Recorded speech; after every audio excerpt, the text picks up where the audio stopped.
Meus queridos irmãos e irmãs, queridas crianças, domingo, dia do Senhor. Iniciamos uma nova semana, mas a semana que terminou ontem à noite foi muito especial para nós cristãos católicos.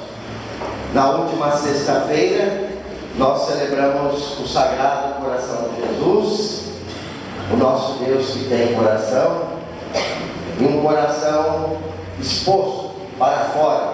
Por isso a imagem está aqui. O coração de Jesus sempre foi para nós, nunca para si. Jesus veio para cumprir a vontade do Pai, para revelar o coração de Deus, o amor de Deus. Então é um coração para fora, exposto, dado e transpassado na cruz. E desse coração, do lado aberto de Cristo, jorraram a água do batismo, a vida nova, e o sangue que representa a Eucaristia, o alimento para a nossa caminhada em direção à casa do Pai. Depois, no sábado, que foi ontem, nós celebramos o coração da mãe, o coração do filho na sexta e o imaculado coração de Maria no sábado. O coração da mãe também exposto para fora, a mãe que está sempre atenta às nossas necessidades, que passa na frente de tudo e que não deixa passar o vinho novo, não deixa, melhor, faltar o vinho novo, como fez nas bodas de Caná. É a mãe atenta às nossas necessidades. Queremos então agradecer o amor do filho, o amor da mãe, a nossa mãe maior. E ontem também dia de Santo Antônio, e na sexta dia dos namorados.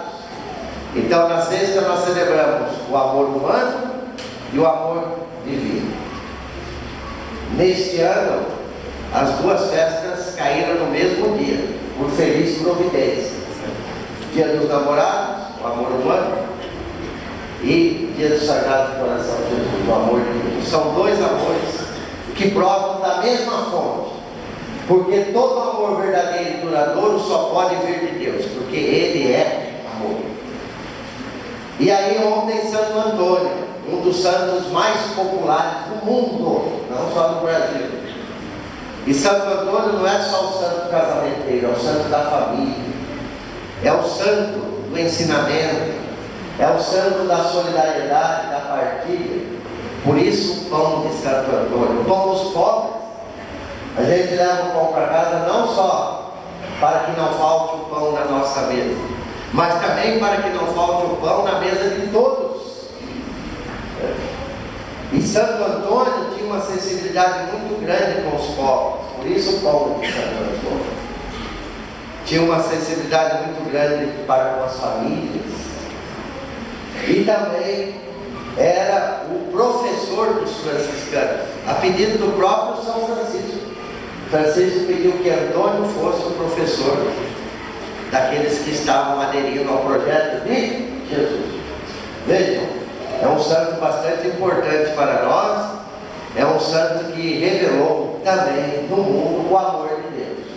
Ser santo é isso, ser um sinal do amor de Deus no mundo, na história, ser semente, como nós ouvimos no Evangelho de hoje. Depois aqui nós temos vários corações que simbolizam o amor de Deus, o amor humano.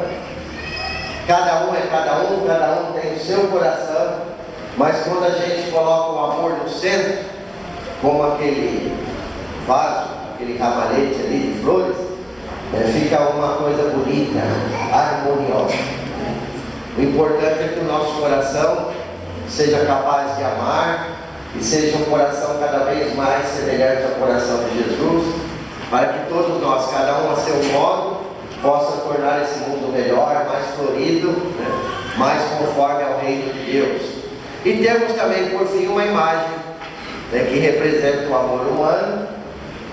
Por isso que nós celebramos o dia dos namorados, dia dos casais, da família, dos enamorados. Na verdade, somos todos enamorados por Deus, pela vida, e queremos ser um sinal desse amor no mundo. Vejam, queridos irmãos e irmãs, a liturgia de hoje, desse domingo, é bastante interessante. Vamos começar pela segunda leitura. O que diz Paulo? Que nesse mundo nós caminhamos como peregrinos, guiados pela fé, o olhar da fé que nos guia. Então caminhamos como peregrinos em direção à casa do Pai. Mas enquanto não chega a nossa hora, nós somos convidados a viver bem a nossa vida corporal, a nossa vida terrena. Nós nascemos, estamos neste mundo, mas a nossa vida vai continuar junto de Deus, de uma outra maneira, a nova vida.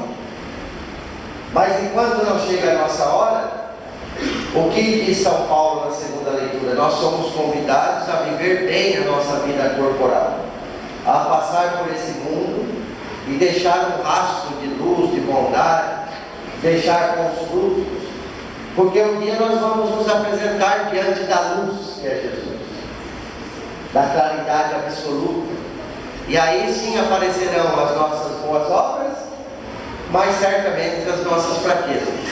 Todos nós temos as nossas fraquezas, mas estaremos diante de um Deus que é rico em misericórdia, que tem coração, que compreende as nossas fragilidades. Mas não por isso a gente também vai relaxar, né?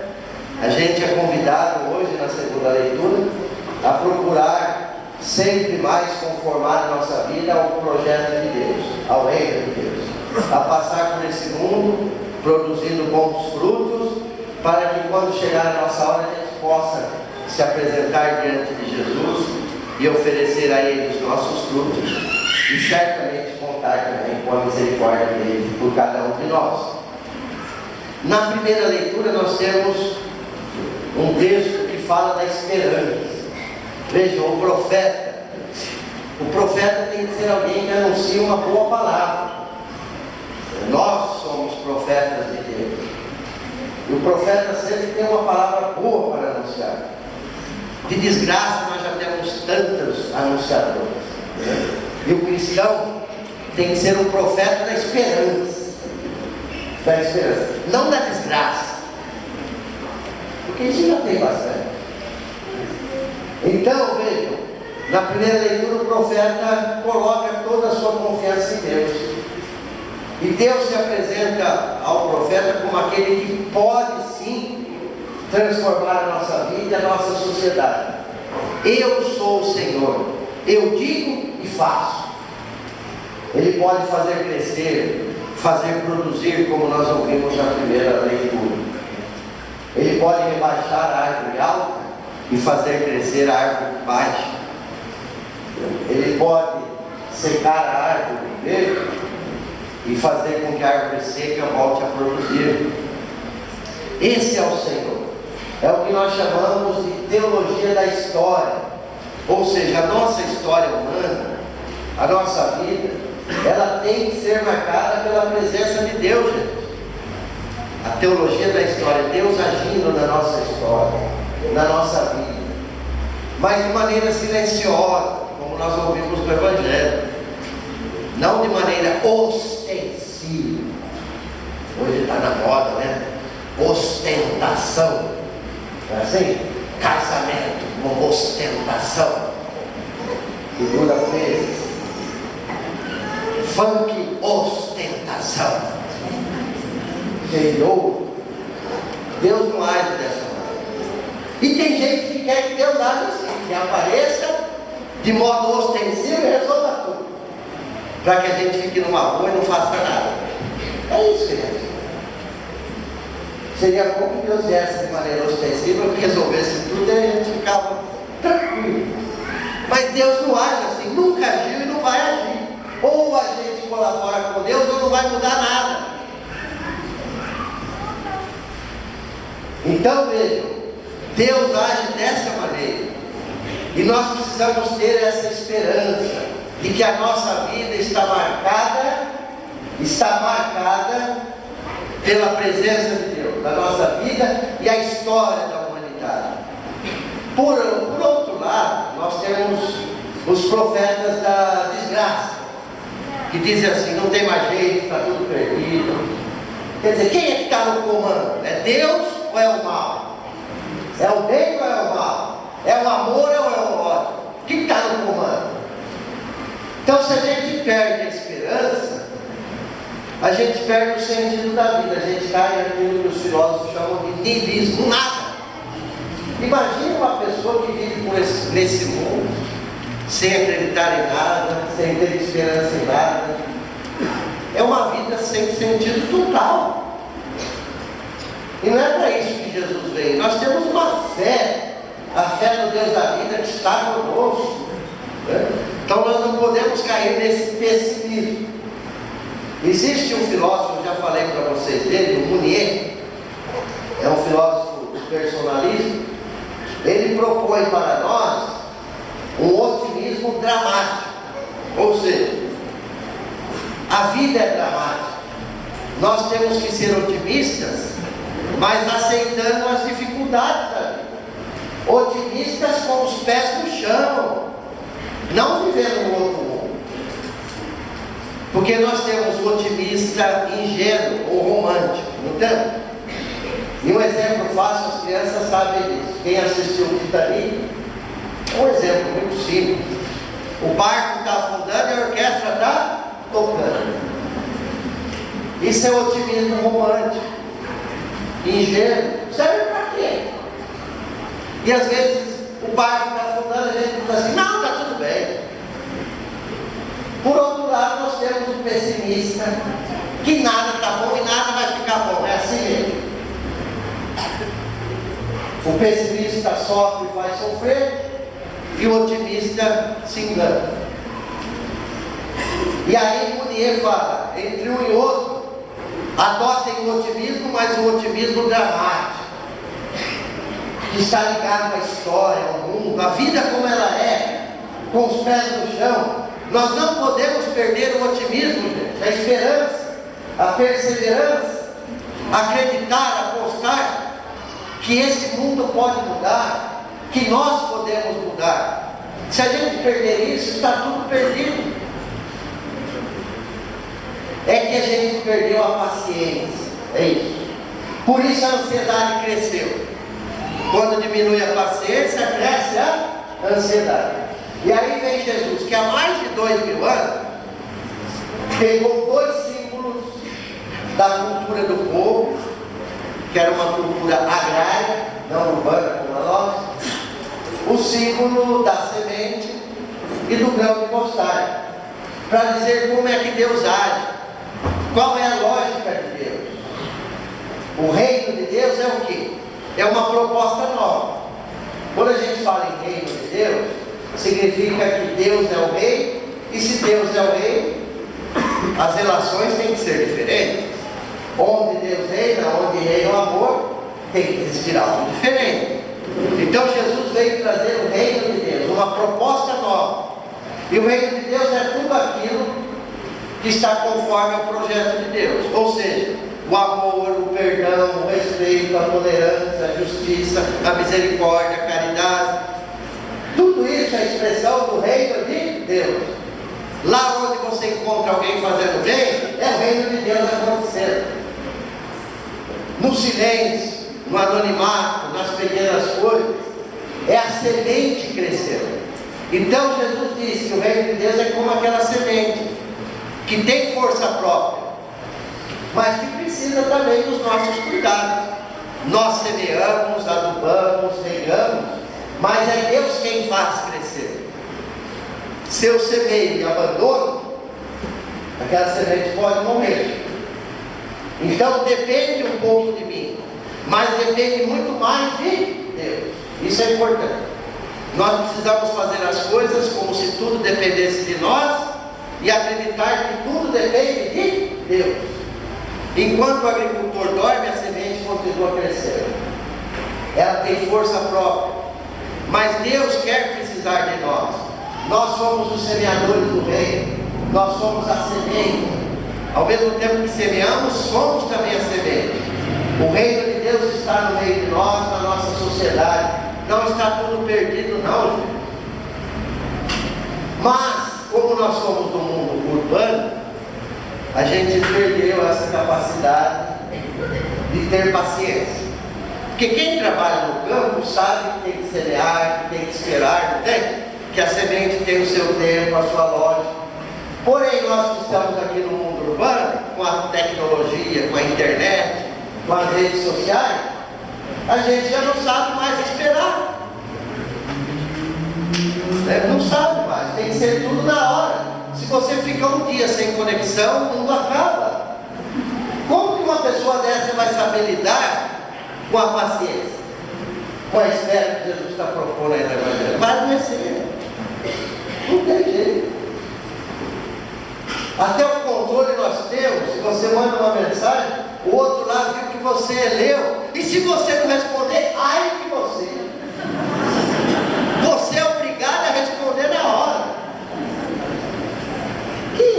Que é isso? Não é assim? Ah, você não respondeu. Não respondi mesmo.